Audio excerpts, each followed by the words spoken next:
अल्लाह करे आईपीपीएस के मालकान मर जाएं। मैं झोली उठा के दुआ करता हूँ, या अल्लाह आईपीपीएस के मालकान मर जाएं। खुदा के लिए हाकिमों, शर्म करो, शर्म करो, शर्म करो, नहीं तो डूब मर जाओ। खुदा का खौफ करें। तुम कौम के कातिल हो। तुमने कौम पे एहसान नहीं किया। तुमने इस कौम को बर्बाद करने में कोई कताई नहीं की। इस कौम को दो चीजों ने बर्बाद किया है, एक आईपीपीएस, एक आईएमएफ। हर कोई छोटे मोटे वाक़े के बाद डॉलर जो है वो बढ़ जाता है। मोटरवे का दौर था, हमने कर्जे लेने शुरू, हमने कर्जों पे मोटरवे बनाई। डॉलर 28 रुपए 11 पैसे से 41 रुपए 11 पैसे तक चला गया। गुर्बत की तरफ जाना शुरू हो।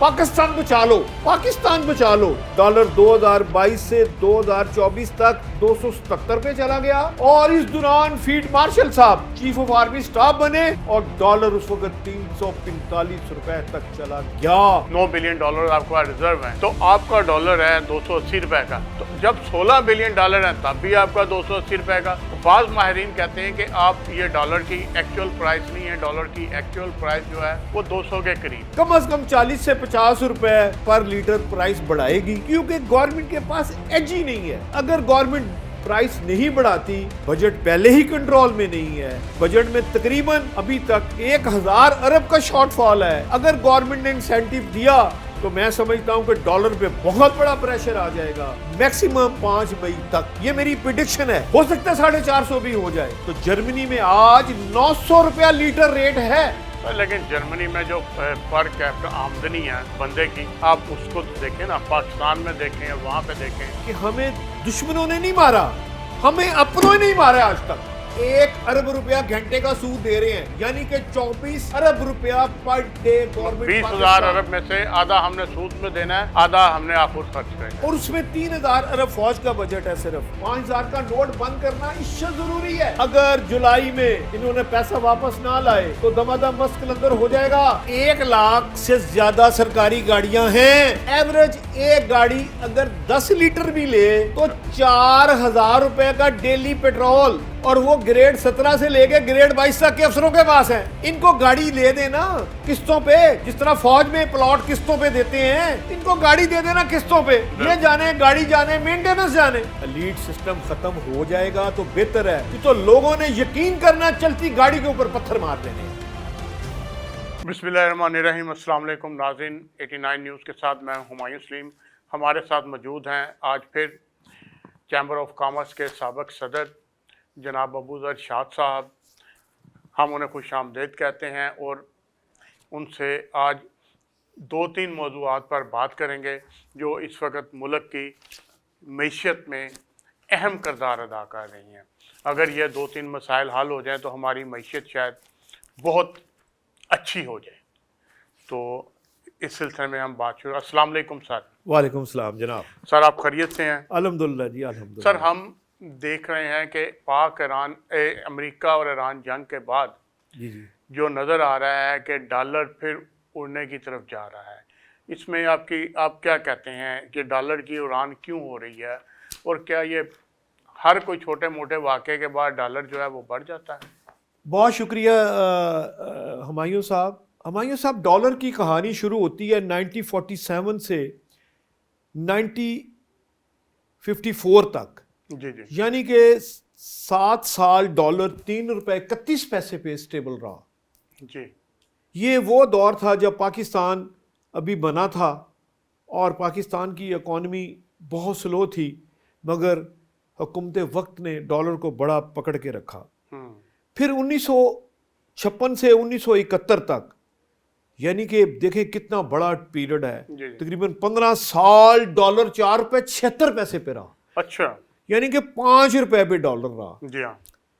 फिर 1972 से 1981 तक इधर तुम उधर हम का नारा लगा और डॉलर 9 रुपए 99 पैसे पे आ गया, यानी कि 10 रुपए तक डॉलर रहा। जी हाँ। फिर क्लाशनकोफ का टाइम आ गया। जी हाँ।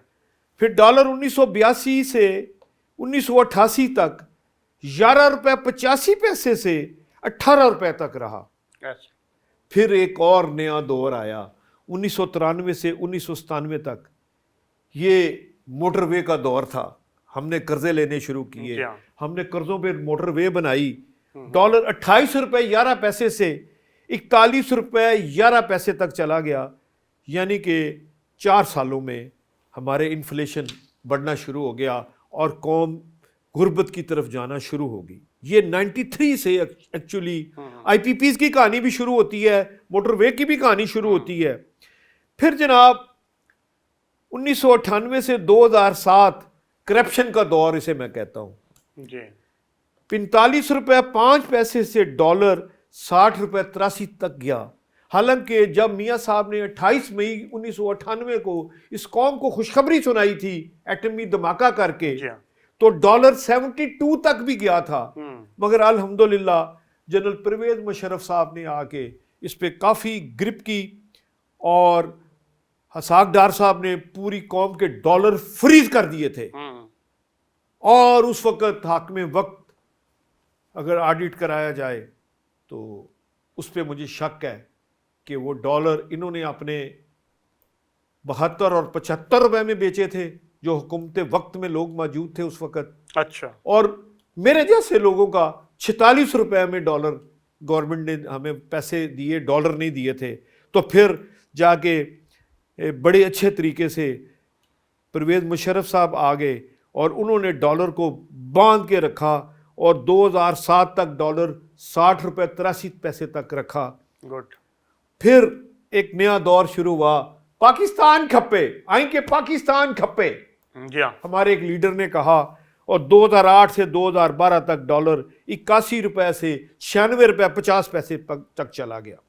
ये कहानी है डॉलर की। फिर आगे 2013 से 2017 तक पाकिस्तान बचा लो, पाकिस्तान बचा लो। महंगाई बढ़ती जा रही थी, लोगों ने नून लीग को इक़्तिदार में लाए और फिर पाकिस्तान बचाओ का नारा चला और डॉलर 107 से 110 रुपए पे आ गया। गुड। फिर नया पाकिस्तान का दौर यानी कि इमरान खान का दौर आ गया। वो जो पिछली रुकावट 2008 से 2018 तक रुकावट रही थी, उसका एकदम प्रेशर पाकिस्तानी रुपए पे आया और इमरान खान के टाइम में डॉलर 139 से 179 रुपए 179 तक आ गया। फिर चू चू का मुरब्बा, 13 पार्टियों का इत्तेहाद हुआ और डॉलर को जनाब ऐसी स्पीड लगी हुमायूं साहब, डॉलर 2022 से 2024 तक 277 पे चला गया। और इस दौरान फील्ड मार्शल साहब चीफ ऑफ आर्मी स्टाफ बने और डॉलर उस वक्त 345 रुपए तक चला गया।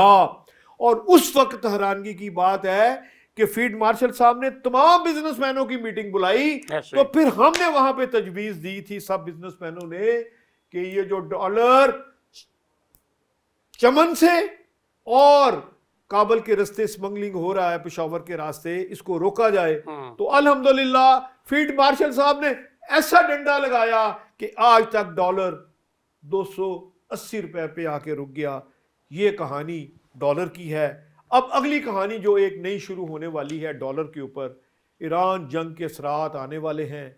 मैं अभी कौम को कह दूं कि बी केयरफुल, डॉलर छोड़ दें, घरों में जो रखे हुए हैं उससे जान छुड़ा लें, नहीं तो आपकी कहानी बड़ी मुख्तसर हो जाएगी। इस कहानी के साथ साथ एक और कहानी मैं जोड़ता हूं। जब 1947 में डॉलर 3 रुपए 31 पैसे का था तो नाजरीन 57 रुपए तोला सोना था और आज 4,80,000 रुपया तोला सोना है आज का रेट। जी हाँ। और डॉलर 280 रुपए का है। नाजरीन, अगर ईरान इसराइल जंग मजीद खतरे में आई तो इसके प्रॉब्लम ये आएंगे कि हमारे रुपए पे प्रेशर आ जाएगा और डेफिनेटली डॉलर जुलाई में मुझे 300 क्रॉस करता नजर आया है, आ रहा है। अगर फील्ड मार्शल साहब ने ज़रा सख्ती कर दी तो मैं भी यहाँ स्टेबल रहे। इस वक्त हमें इश्क़ ज़रूरत है कि फील्ड मार्शल साहब एक दफ़ा कौम से ख़ताब करें, क्योंकि बहुत ज़रूरी है। कौम को आपसे बड़ी उम्मीदें हैं। और एक ख़तरनाक बात आपको बताऊं, इस वक्त 60,000 जूलर हैं पाकिस्तान में 10,000 ऐसे जूलर हैं कि जिन्होंने पाकिस्तान में बहुत अच्छा बिजनेस है, मगर टैक्स ना होने के बराबर है। मगर 1,000 के करीब ऐसे जूलर हैं जिनके पास मेरे अंदाजे के मुताबिक 500 टन सोने के करीब है। इसके ऊपर टैक्स लगना चाहिए और मैं समझता हूं कि कोई लिहाज नहीं करना चाहिए। ये वो नासूर हैं जो पाकिस्तान के ऊपर एक बोझ बने हुए हैं, ना टैक्स देते हैं, ना सेल टैक्स देते हैं, ना कौम की इसमें कोई, इस कौम को कोई फ़ायदा है। इसके ऊपर भी FBR को अगले आने वाले बजट में ख्याल करना चाहिए। सर, जब डॉलर तकरीबन 120 रुपए या 25 रुपए का था, तब हमारे जो फॉरेन अकाउंट थे वो तकरीबन 20 बिलियन डॉलर के करीब थे। जी जी। उसके बाद ये सारे नीचे आए, 5 बिलियन डॉलर पे भी आए कि पाकिस्तान दिवालिया होने के करीब भी आ गया, तो डॉलर की कीमत उन्होंने कहा जी बढ़ गई। अब दोबारा जो पाकिस्तान के रिजर्व हैं स्टेट बैंक के मुताबिक तकरीबन 20 बिलियन डॉलर के करीब पहुंच चुके हैं दोबारा। नहीं, 20 अभी नहीं हुए, 16 के करीब है। चलें 16 हो गए। जब 5 बिलियन डॉलर में आपके पास रिजर्व हैं, 5-6 बिलियन डॉलर रिजर्व है, या 9 बिलियन डॉलर आपके पास रिजर्व हैं, तो आपका डॉलर है 280 रुपए का। तो जब 16 बिलियन डॉलर हैं तब भी आपका 280 रुपए का। बाज़ माहिरीन कहते हैं कि आप ये डॉलर की एक्चुअल प्राइस नहीं है, डॉलर की एक्चुअल प्राइस जो है वो 200 के करीब है। नहीं, डॉलर की एक्चुअल प्राइस आप अज्यूम कर रहे हैं 200 रुपए हो। ये तभी होगा अगर चाइना,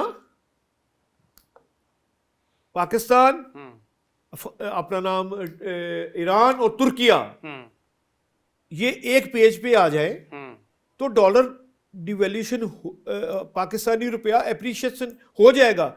ये जो ईरान इराक जंग है इस वक्त, ईरान और इसराइल की जो जंग हो रही है, इसमें असल कहानी भी डॉलर की है।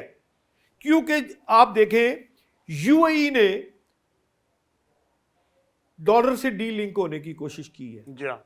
और जिसने आज तक डॉलर डी लिंक करने की कोशिश की है वहां पे जंग मुसल्लत कर दी गई है। ऐसे ही हुआ। और अब मुझे जो आज 58 दिन हो गए हैं जी, 59 दिन हो गए हैं, समझे आज तकरीबन 60 दिन के करीब आज जंग को हो गए हैं, मगर मैं समझता हूं कि जो आज ऑयल की प्राइस ऊपर गई है 110 के करीब हो गई है, ये मुझे कोई अच्छी चीज़ नज़र नहीं आ रही। मुझे ये महसूस हो रहा है कि अगले 10 दिन में गालबन 117 हो गई आज, मे भी 117 हो गई। मुझे महसूस हो रहा है कि ये कहीं 150 पे ना चला जाए। और मुझे ये महसूस हो रहा है कि गवर्नमेंट विद इन 2 डेज कम से कम 40 से 50 रुपए पर लीटर प्राइस बढ़ाएगी, क्योंकि गवर्नमेंट के पास एज ही नहीं है। अगर गवर्नमेंट प्राइस नहीं बढ़ाती तो यकीन करें कि आपका बजट पहले ही कंट्रोल में नहीं है। बजट में तकरीबन अभी तक 1000 अरब का शॉर्टफॉल है। अगर गवर्नमेंट ने इंसेंटिव दिया तो मैं समझता हूं कि डॉलर पे बहुत बड़ा प्रेशर आ जाएगा और डॉलर फिर 350 से नीचे नहीं रुकेगा। गवर्नमेंट डेफिनेटली पेट्रोल की कीमत बढ़ाएगी और बढ़ानी पड़ेगी, और मुझे पेट्रोल और डीजल 430 से ऊपर नजर आ रहा है मैक्सिमम 5 मई तक। ये मेरी प्रिडिक्शन है, हो सकता है 450 भी हो जाए। मगर हुमायूं साहब, बात यह है कि अगर दुनिया को देखा जाए तो जर्मनी में आज 900 रुपया लीटर रेट है। तो लेकिन जर्मनी में जो पर कैपिटा आमदनी है बंदे की, आप उसको तो देखें ना, पाकिस्तान में देखें और वहाँ पे देखें। पाकिस्तान में एक आम आदमी की आमदनी क्या है और जर्मनी में क्या है, हमने उसको भी तो मद्देनजर रखना है ना। आपकी बात बिल्कुल सही है, मगर हमें जो सबसे बड़ा खौफ नजर आ रहा है वो ये नजर आ रहा है कि हमें दुश्मनों ने नहीं मारा, हमें अपनों ने नहीं मारा आज तक। और सबसे बड़ी बुरी खबर यह है कि IPPs में 44% एक रूलिंग पार्टी है जो इक़्तिदार में है और 24% भी वो पार्टी इक़्तिदार में है। यानी कि आप ये समझ ले कि 68% जो गवर्नमेंट में लोग बैठे हैं IPPs इनका है, और इनके ऊपर कसाब क्यों नहीं हो रहा? देखें, पेट्रोल तो हमें बाहर से लेना पड़ता है, IPPs को तो हमने अपने ऊपर मुसल्लत किया ना खुद। हमने एक ऐसे मुआहदे किए उस वक़्त, जो भी मुआहदों की ज़रूरत थी किए, हो सकता है ठीक हो सकता है ना हो, लेकिन मेरा क्वेश्चन आपसे ये है कि क्या इस वक्त जो मुल्क की मौजूदा सूरत हाल है, जो 1000 अरब का फ़ाल है, जो कमी है, क्या हम IPPs के मुआहदों को रीशेड्यूल नहीं कर सकते? आप उन कंपनियों के साथ बैठकर जिनको हमने मुआहदे किए हैं कि इस वक्त मुल्क के हालात ऐसे नहीं हैं कि हम ये मुआहदे बरकरार रखें, जिसने जितनी कमाई करनी थी कर ली, अब बस करें। देखें, हम IPPs के ऊपर जब भी बात करते हैं, मैं कोई 100 प्रोग्राम IPPs के ऊपर कर चुका हूं। मैंने नेट सेल आपको लगाया है, कौम को बता दें कि 44% एक पाकिस्तान की लीडिंग पार्टी का हिस्सा है और 24% उनके पार्टनर का हिस्सा है। जब 68% शेयर जो मौजूदा सेटअप है वो उस पे मालिक है, उसका बैकडोर पे, और चाइना का हिस्सा 8%, गुड, अरब मुल्कों का 7% और पाकिस्तानी सरमायाकार 7% हिस्सा है। ये 100% की कहानी है। इसमें जब आप खुद ही हुकूमत में बैठे हैं और खुद ही गलत मुआहदे कर बैठे हैं, और ऐसे गंदे मुआहदे हैं कि मैं आपको क्या बताऊं कि कुछ प्लांट बिजली कम देते हैं, मुआहदे ज्यादा कर रखे हैं। ऐसे ही जो प्लांट अवाम के लिए रोशनी ना दे सके वो मुआहदों के जरिए बिल जरूर देते हैं। ऐसे ही है। अगर प्लांट इतने मुफीद थे तो हुकूमत ने खुद इनको मुआहदे क्यों तोड़े? नंदीपुर कागज पर जिंदा है, मैदान में मुर्दा है, रिजल्ट ही जीरो। IPPs का असल मसला प्लांट नहीं है, कॉन्ट्रैक्ट है। जो मुआहदे किए गए, जो दस्तखत किए गए, वो काली भेड़ों को सामने क्यों नहीं ला रहे आप? हुकूमत का आइंदा मुआहदे खत्म करे। सवाल ये है कि कल ये मुआहदे क्यों किए गए थे? सवाल ये चल रहा है कि मौजूदा प्लांट का मॉडल अब खुद हुकूमत के लिए नाकाबिले दफा हो चुका है। हुकूमत इस IPPs के ऊपर कभी ओपन डिबेट नहीं करती। मैं क्या हुकूमती वजीर पानी और बिजली और इसको कहता हूं कि आओ मेरे साथ डिबेट करो, आपने क्या जुल्म किया है। मगर जब रियासत गलत मुआहदे करती है तो नस्लों को बिल देना पड़ता है, नस्लें पछताती हैं कि ये क्या मुआहदे हुए। पावर सेक्टर नहीं, ये कॉन्ट्रैक्ट सेक्टर है। ये सिर्फ एक दस्तखत की मार है। जो पावर उस वक्त के प्राइम मिनिस्टर के पास थी, जो उस वक्त के प्राइम मिनिस्टर ने जब दस्तखत किए, उनको कटहरे में क्यों नहीं खड़ा किया जा रहा? उनको लाओ कटहरे में।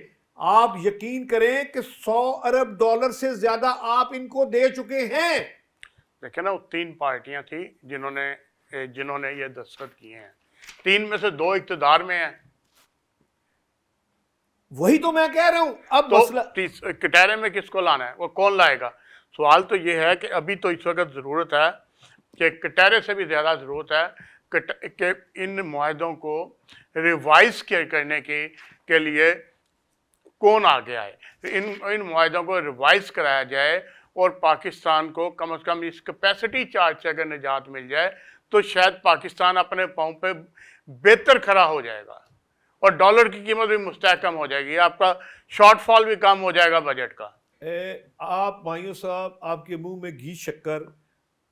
19 जुलाई 2025 को मैंने हड़ताल करवाई थी as a president Lahore chamber, और कराची चैम्बर के सदर जी बलवानी साहब ने करवाई थी, जुवेद बलवानी जी। और चीफ साहब ने फिर हमें टाइम दिया कि हड़ताल की वजह क्या है। तो मैंने उस वक्त भी कहा था कि ये जो ब्यूरोक्रेसी और आपके पॉलिटिशियंस हैं, ये खुदारा ये हमारी बात सुनने के लिए तैयार नहीं। तो फिर जाके आप देखें जुलाई 2025 से आज तक, आज से 8 दिन पहले तक 22% से मार्कअप सूद की शरह में 10.5% तक लेके आया। और इसीलिए आप देखें कि उस वक्त से लेके आज तक डॉलर भी उन्होंने स्टेबल किया। और फिर ज्यादा होना शुरू हो गई, कल से लास्ट में 1% ज्यादा कर दिया। देखें, बात कोई पूछने वाला नहीं। अब मुझे ये खौफ आ रहा है चीफ साहब, खुदा के लिए मैं हाथ जोड़ता हूं आपके सामने, मुझे फील हो रहा है कि 19 जुलाई के बाद कहीं दमादम मस्त कलंदर ना शुरू हो जाए, क्योंकि आपका बजट 20,000 अरब का आ रहा है और उसमें सबसे बड़ी तकलीफ दे बात यह है तकरीबन 10,000 अरब रुपया सूद आए। यानी कि इस वक्त हम 1 अरब रुपया घंटे का सूद दे रहे हैं, यानी कि 24 अरब रुपया पर डे गवर्नमेंट 20,000 अरब में से आधा हमने सूद में देना है, आधा हमने आखुद खर्च करना है। और उसमें 3,000 अरब फौज का बजट है सिर्फ। और बाकी मुझे बताएं 7,000 अरब में आप हुकूमत कैसे चलाएंगे, और मुझे ये बताएं आईपीपी को कैसे पैसे देंगे। और सबसे खतरनाक बात यह है कि हमने जो भी पॉलिसी बनाई है उसको यू टर्न कर दिया है। मसलन आपने 2% पे इमरान खान ने लोन दिया 546 अरब रुपया 10 साल के लिए, वो इंडस्ट्री नहीं लगी, लोगों ने जिदादें ली थी, उसका एहतसाब क्यों नहीं हो रहा। मैं फिर कह रहा हूं 5,000 का नोट बंद करना इससे जरूरी है, इससे स्मगलिंग पे भी है, वैसे नहीं कट रही, और आपका रेवेन्यू भी कम हो रहा है, आपकी $3 अरब की एक्सपोर्ट कम हो गई इसी वजह से।